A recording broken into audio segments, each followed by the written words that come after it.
Hi, Jan here. Welcome back to my channel.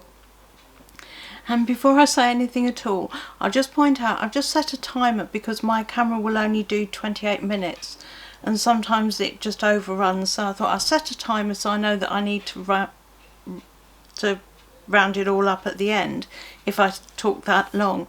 But by the time we get there, I'm sure I shall have forgot that I put the timer on and I shall frighten myself. So that's what's going on in 25 minutes time if it all looks a bit weird. Anyway, today normally I would be doing a bargains from the boot sale video for you, but boot sales are beginning to wind down a bit, so today I thought I'd do something a little bit different. And some people have been asking me about my paganism and also about the tattoo that I have on my arm of a pentacle.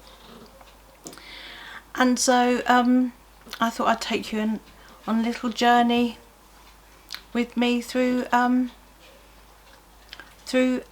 I experience my paganism.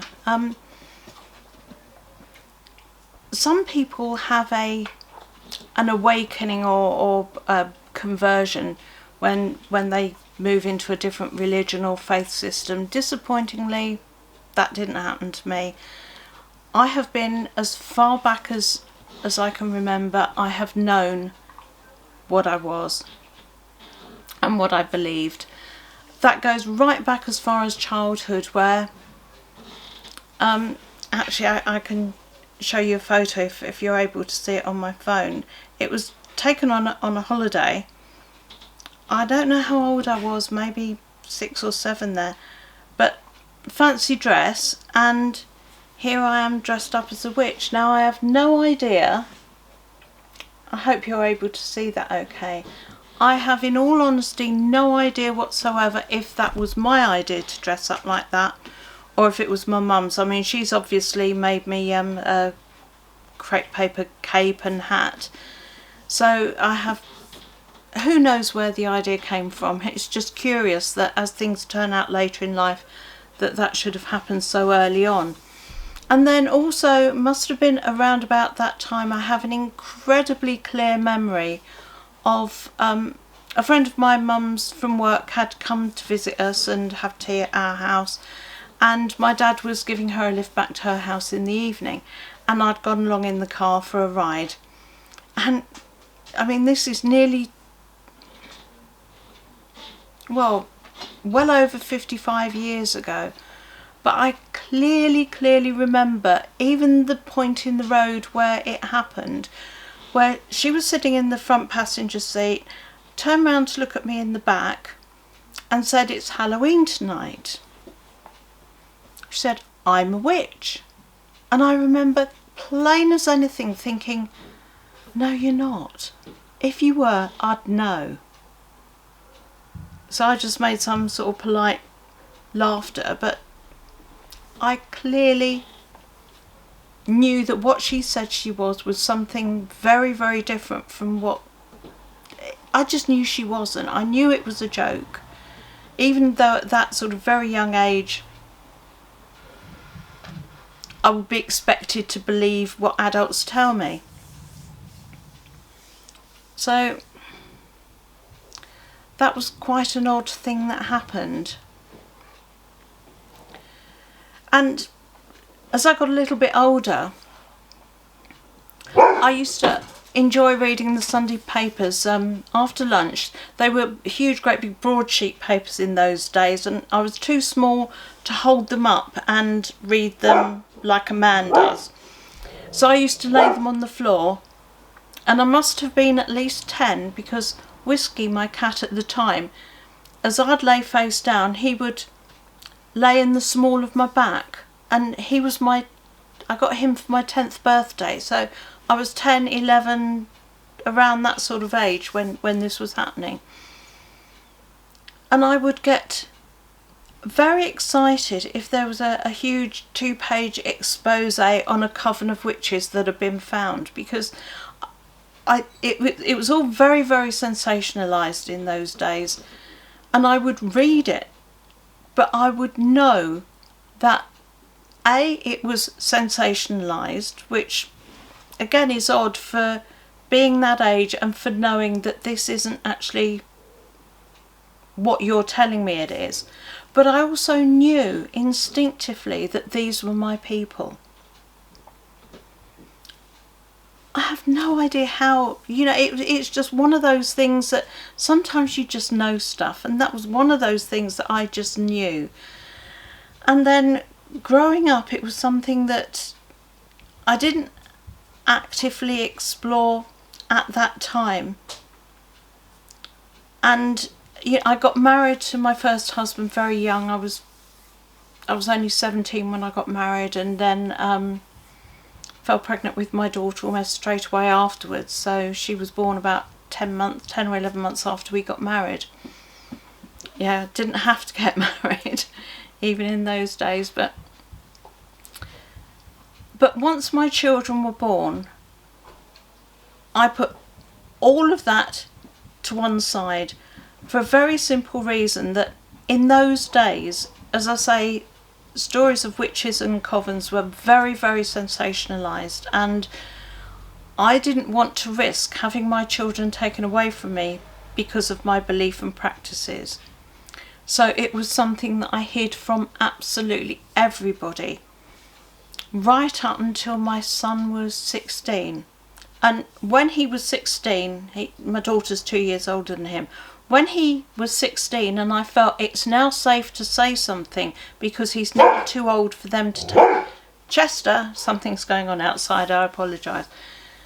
I now thought it was safe that he wouldn't then be taken away from me. And at that particular time in history, there was an awful lot of social services taking children away from parents practising Satanism. And there was again a lot of confusion between Satanism, sorry, got the wrong teeth in, and witchcraft, which are entirely different. We have no belief in the devil. We've always said that's an in-house Christian problem. It's not part of our belief system. Even though we talk about the horned god, that's the horned god as in a representation of the male energy in nature, and so often depicted with Pan being the goat head god, or Canunus, with the stag horns. You'll often see horns represented in paganism, but it has nothing to do whatever with devil worship. So when my son was 16, I was able to begin a journey of coming out of the broom closet, as it were. And I already had my own personal beliefs and practices. And when I actually managed to start finding some books on the subject, there was a huge feeling of coming home, because these people were doing what I was doing instinctively. Don't ask me how. I just did what felt was right for me, and that's all I've ever done. Is I practice completely intuitively, and that suits me. So from that point, I having read some books, and there were parts in resources at the back of the books of who to reach out to, and so I found out about the Pagan Federation and joined the Pagan Federation. And shortly after I joined, excuse me, I'm just grabbing my tea here, I found that things going on locally. There was a moot in a pub in town. A moot is just a meeting. It's just people getting together. It's as simple as that. Oh, hello, Chester. So I went along, not knowing that it was the very first one of that particular one. And I got there and went up to the bar and said, "Where is it?" They didn't know anything about it, which was quite curious. But then somebody else came in and started asking about it. So I said, "Oh, well, I'm here for that too." Gradually other people came along, until I suppose there were about 8 to 10 of us that first time. And, very, very grateful to the lady who'd decided to put it on in the first place, because it meant that I could actually reach out and meet other people like me. Not all of them practicing witchcraft, some of them following a druidic path, some of them northern tradition paths, some more shamanic paths. So there's a whole load of different systems that are vaguely similar but kind of come under the heading of paganism. So we met at this pub moot to start with, and we decided to get together and start having just open rituals together so that we could have fellowship together, as the Christians would say, I suppose. And we started to form a really nice group of people who would come together. We would celebrate the big festivals, and sometimes do full moon rituals, whatever we fancied doing at the time. And it just so happened, because the way that my lounge is, it's quite a big square room, that if you push all the furniture back you can hold quite a few people in here. So we started doing bits and pieces here simply because it was practical, not because I was trying to take over or anything of that nature. And over the course of time, and I don't even know how long it was, there was one couple that had been coming that decided, no, shh, I'm so sorry, I've got the door open so they can go in and out without me having to get up, and they're hearing kids playing outside. So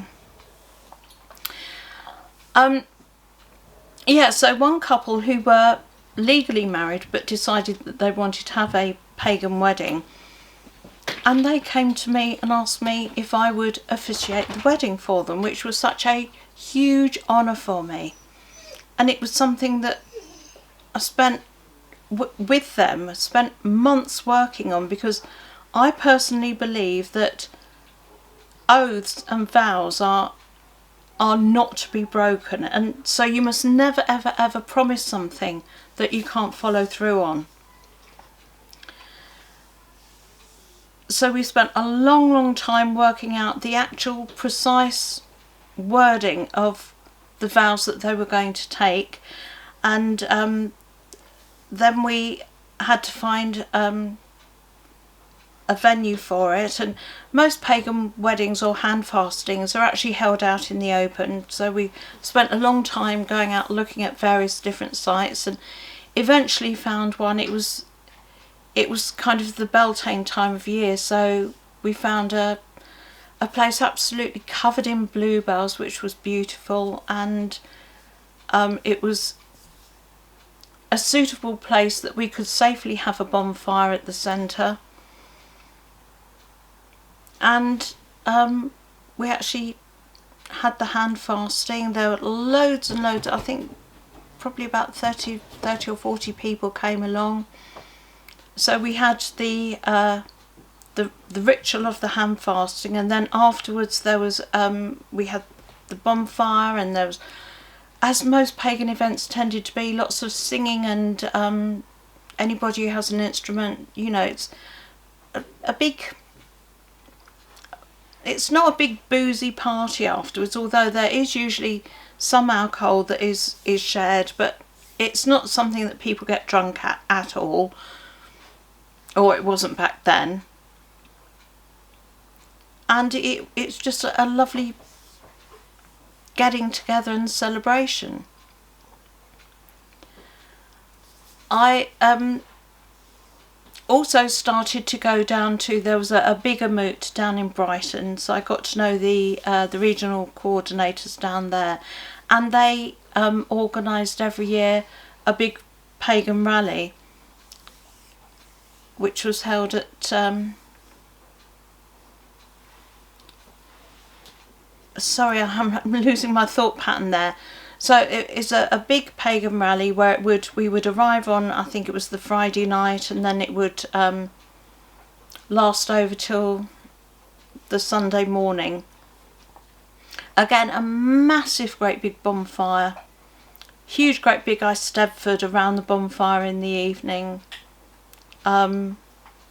The Saturday night there would normally be a band come along, and so more music, more festivities. And during those couple of days they would also hold workshops on different things. You know, whether that be making corn dollies. I've actually still got one. It's in a box next to me, but it's got other things on top of it, so I can't get it out to show you. But making corn dollies, all sorts of different pagan type things. You know, dowsing, that was another one that they used to do. But there was one particular year where there was a woodland walk. One of the guys, very knowledgeable about nature things, did a woodland walk on the Saturday morning, where he would go along and point out various different aspects of nature that's of interest. And I'd gone along on the woodland walk this particular year, and as we're all walking along, big group of us, I'd seen in the tree a branch that had been honeysuckled. The honeysuckle had grown around it, so the wood had grown twisted. And I saw it, but it was out of my reach. So there was a young man next to me, and I just said, "Excuse me, could you get that for me?" And the next thing I knew, he was halfway up the tree getting this piece of wood for me. And then we carried on talking for the rest of the walk. And I was saying to him that I'd just come back from a week in Ireland where I'd celebrated Lunasar over in Ireland and had the most fantastic time over there. And I was talking about a guy who's passed away now, but he'd done a fire dance. He had a staff with fire at both ends and done this fire dance, and I had come home wanting to learn how to do that. And this young chap who'd been walking with me said, "Oh, I do that." And he was walking with a staff, and he said, "What?" and showed me what looked like martial arts movements, but exactly the same sort of thing that this druid had been doing over in Ireland. And I said, "Oh, will you teach me to do that?" And he said, "Yeah, sure." So that was the very beginning of our friendship and relationship. That was actually Neil, my now husband. And so we began a friendship at that point. And it wasn't until he'd come to the house one day and he was talking about where he was living, well, where he'd always lived. And it just so happened that the house that he lived in, they had been, every year the local Lions Club did a bathtub race that went from the river next to his house. They would put the crane on his mum's front garden to lower the bathtubs into the river, and then they would race down to the coast to Shoreham. And I had gone along to this a year or two beforehand because the couple who had organised the broomstick rally had done a bathtub. It was actually done up as a fortune teller's tent, and it was named the Gypsy Rose Lee. And so I'd gone down because they were paddling that year. But as I'm going through the photographs in my album saying, "Oh look, I've got," and he said, "Yes, that's my house, and look, that's me." He had been in my photo album for years before I met him in person. Strange things happen.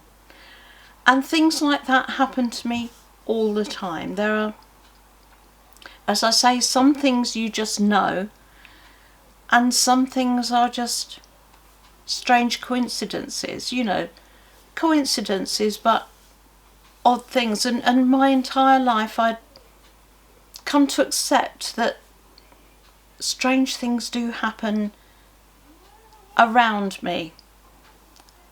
there was one particular time, several years before this, when I'd been actually very poorly and had I was off work sick, and I was in bed feeling really, really rough. It was a February afternoon, it was grey, it was cloudy, it was cold, and I felt awful. But I suddenly thought of my best friend from school, and the thought came into my head, she needs me, I need to go to her.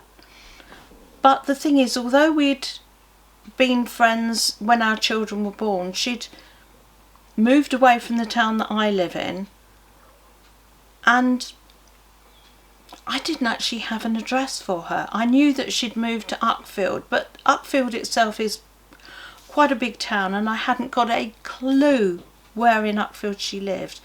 But something just compelled me and said, no, you've got to go to her.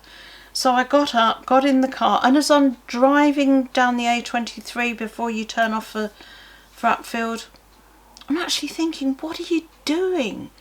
You've got no idea where to go, and you've got this inner dialogue going on, and I'm thinking, well, I'll look her up in the electoral register. She'll be in the electoral register. But then I thought, well, I have no idea where to find an electoral register. You know, I'm just got this thought that you have no idea what you're doing. What are you doing? But I carried on going. Something compelled me to carry on going. So I did. And as I'm coming into the outskirts, there's a big Tesco superstore on the outskirts. And I thought, well, I need a wee. I'm desperate to go to the loo. So I'll go in there and then I'll decide what I'm going to do from there. So I park the car, get out. As I'm going into Tesco's, literally, as I'm walking through the door, somebody bumped into me. And I looked, and it was her. And she said, oh my God, what are you doing here? And I said, I've come for you. And she said, Tim, who's her eldest, has been rushed into hospital. She said, I've just come in to grab him some bits to take into hospital. She said, I am so, so glad you're here. And he actually had appendicitis, and when we got to the hospital he was in surgery. How did I know? I've got no idea. Absolutely no idea whatsoever. Another thing that's happened to me, and it's not something that I can do on demand or something I can turn on and off, but twice it's happened where I've been on the phone talking to people that I haven't seen for a long time and haven't been to their homes for a long time, but they've told me they've lost something. Had it last week, don't know where it is today. Okay, there's one particular chap, he's in up in Leeds. I hadn't seen him haven't been to his house for about a year, and he said he'd lost this thing. I can't even remember what it was now. It was his mother's, and he was really upset because she'd passed away, it was hers, and he didn't know what he'd done with it. And I don't know, I didn't have a vision in my mind's eye, as it were, but I just said to him, go and kneel in front of the coffee table. So he went and knelt in front of the coffee table. I said, put your right hand down and kind of sweep. It's under something, but just sweep around with your right hand just in front of you, sort of at 2 o'clock-ish. And the next thing, it's, oh my God. And he literally put his hand straight on it. As I say, I don't even know what it was. But that happened more than once, where people were distressed about losing something, and I immediately knew exactly how to, not where it was, but to tell them how to find it. And don't come to me and ask me to do it for you, because like I say, it's not something I can turn on and off. It's not something that I do with any kind of knowledge. It's just something that occasionally I will just know.